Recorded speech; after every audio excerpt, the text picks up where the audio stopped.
প্রশান্ত মহাসাগরের মাঝখানে দাঁড়িয়ে থাকা এক রহস্যময় কারাগার, আলকাট্রাজ। এটি এমন একটি কারাগার যেখানে ঢোকা সহজ, কিন্তু বের হওয়া অসম্ভব। কঠোর নিরাপত্তা, বরফ ঠান্ডা পানি আর প্রবল স্রোত, এসব কিছু মিলিয়ে এখানে পালানোর কোনো সুযোগই ছিল না। কিন্তু তবুও এক অসম্ভব ঘটনা ঘটে গেল 1962 সালে।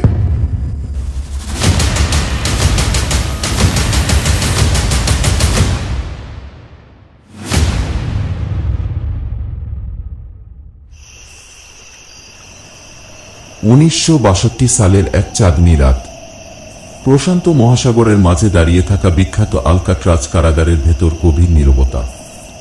এই কারাগারকে বলা হতো দ্য রক, কারণ এটি ছিল পৃথিবীর সবচেয়ে কঠোর নিরাপত্তার কারাগারগুলোর একটি। চারপাশে ঠান্ডা, উত্তাল সমুদ্র, যেখানে প্রচণ্ড স্রোত আর হাঙর ঘুরে বেড়ায়। এখান থেকে পালানোর কথা কেউ ভাবতে সাহস করত না। কিন্তু তবুও 3 জন সাহসী কয়েদি এই অসম্ভবকে সম্ভব করার জন্য মাসের পর মাস ধরে একটি পরিকল্পনা তৈরি করেছিল। তাদের মধ্যে একজন ছিল ফ্র্যাঙ্ক মরিস, একজন চতুর অপরাধী যার আইকিউ ছিল অসাধারণ। ছোটবেলা থেকেই সে বিভিন্ন অপরাধমূলক কাজে জড়িয়ে পড়ে, কিন্তু পুলিশের হাত থেকে পালিয়ে যাওয়ার দক্ষতা ছিল তার অন্যতম গুণ। শেষমেশ যখন সে ধরা পড়ে, তখন তাকে রাখা হয় আলকাট্রাজের মতো কঠোর নিরাপত্তার কারাগারে। অন্য দুজন ছিল জন অ্যাংলিন এবং ক্লারেন্স অ্যাংলিন, 2 ভাই যারা যৌথভাবে ব্যাংক ডাকাতির অভিযোগে বন্দী ছিল। তারা ছোটবেলা থেকেই সাঁতারে পারদর্শী ছিল, কারণ তারা ফ্লোরিডার নদী ও উপকূলে সাঁতার কেটেই বড় হয়েছে।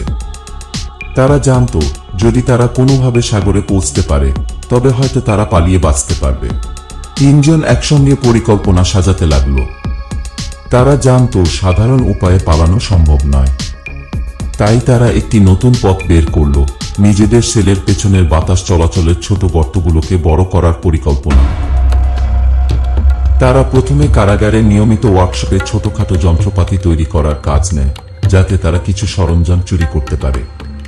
তারা ধাতব চামচ, স্ক্রুড্রাইভার এবং পুরনো ধাতব ফলক সংগ্রহ করল। এরপর রাতের অন্ধকারে ধৈর্যের সঙ্গে তারা তাদের সেলের দেয়ালের গর্ত বড় করতে লাগল। এই কাজ করতে তাদের প্রায় 6 মাস লেগে গেল। দিনে তারা গর্ত লুকিয়ে রাখত শক্ত কাগজ আর রং দিয়ে, যাতে কারারক্ষীরা কিছু বুঝতে না পারে। তারা ধীরে ধীরে তাদের সেলের পেছনের বাতাস চলাচলের নালার ভেতর দিয়ে গোপন একটি করিডোরে প্রবেশ করার ব্যবস্থা করল। কিন্তু পালানোর পর কিভাবে সাগর পার হবে, এজন্য তাদের বিশেষ পরিকল্পনা ছিল। তারা কারাগারের লন্ড্রি থেকে ফেলে দেওয়া পুরনো রেইনকোট জোগাড় করল এবং সেগুলোকে একসঙ্গে সেলাই করে একটি ভেলা বানালো। তাদের তৈরি ভেলাটি দেখতে সাধারণ মনে হলেও এটি ছিল জলরোধী এবং বাতাসে ফুলিয়ে নেওয়া সম্ভব ছিল। 11 জুন 1962, পালানোর জন্য ঠিক করা চূড়ান্ত রাত। রাত গভীর। আলকাট্রাজ কারাগারের প্রতিটি সেলে বন্দীরা শুয়ে আছে।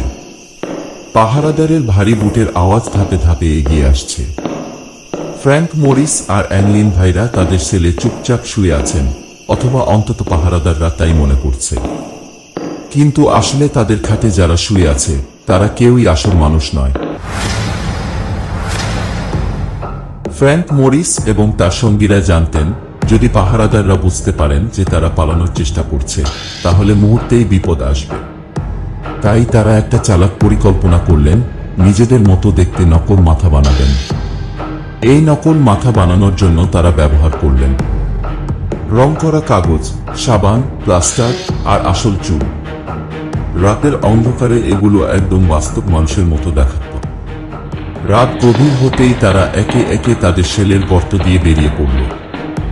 এরপর তারা কারাগারের গোপন করিডোর দিয়ে ছাদে উঠে গেল। চারপাশে শোনা যাচ্ছিল শুধু বাতাসের শব্দ। ভয় ছিল যদি কোনো রক্ষী টহল দেয়, কিন্তু তারা কোনোভাবে নিরাপদে নিচে নেমে এলো। এরপর তারা ধীরে ধীরে উপকূলের দিকে এগিয়ে গেল। সেখানে আগে থেকেই তারা তাদের তৈরি ভেলাটি লুকিয়ে রেখেছিল। তারা দ্রুত সেটি পানিতে নামিয়ে দিল এবং ঢেউয়ের সঙ্গে মিশে গেল অন্ধকারে। সকালে কারারক্ষীরা যখন সেল চেক করতে এলো তখনও তারা মনে করেছিল কয়েদিরা ঘুমিয়ে আছে, কিন্তু একসময় সন্দেহ হওয়ায় তারা বিছানার চাদর সরায়।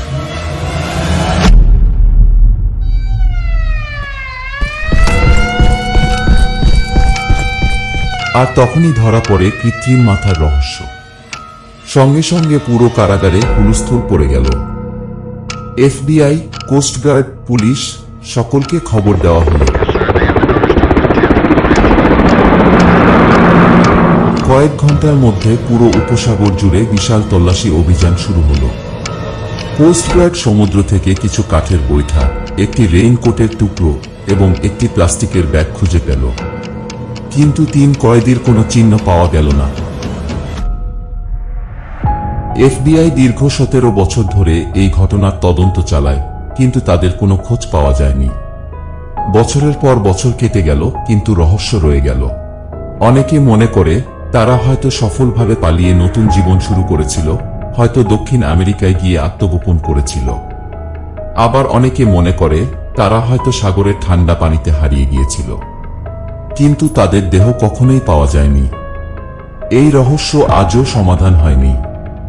এটি আজও ইতিহাসের সবচেয়ে চাঞ্চল্যকর পালানোর ঘটনা, যা আলকাট্রাজের কুখ্যাত নিরাপত্তাকেও প্রশ্নবিদ্ধ করেছিল। আপনার মতামত কি? তারা কি বেঁচে ছিল নাকি ডুবে গেছে? কমেন্টে জানান এবং সাবস্ক্রাইব করুন আরও রহস্যময় কাহিনীর জন্য।